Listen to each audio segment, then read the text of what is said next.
మన హృదయాలని, మన జీవితాలని, మన కుటుంబాలని దేవునికి మనల్ని మనంగా అప్పచెప్పుకున్నాము. దేవుడు మన కుటుంబాలని ముట్టాలి, మన జీవితాన్ని ముట్టాలని అందరూ కూడా కలిసి ప్రార్థన చేద్దాం అన్నాడు. ఈరోజు మన జీవితంలో మనం చాలాసార్లు మనకు అవకాశాలు రాకపోవచ్చు. మన దగ్గరకు వచ్చి చాలా కొద్ది మంది మాత్రమే వాక్యం చెప్తారు, లేకపోతే కొద్ది మంది మాత్రమే యేసయ్య గురించి చెప్పడానికి వస్తారు.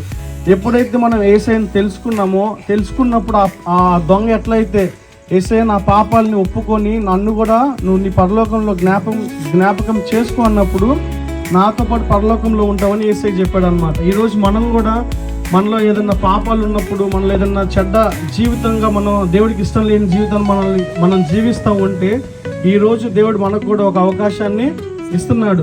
ఈరోజు మనం యేసయ్య హృదయపూర్వకంగా యేసయ్య నా పాపాన్ని, నాలో ఉన్న ద్వేషాన్ని, నాలో ఉన్న చీకటిని మీరు తీసివేయండి అని మనం యేసయ్యని అడిగిన ఎట్లా ఉన్నా కూడా దేవుడు మనల్ని ప్రేమించి మనల్ని హత్తుకోవడానికి సిద్ధంగా ఉన్నారనమాట. ఈరోజు నేను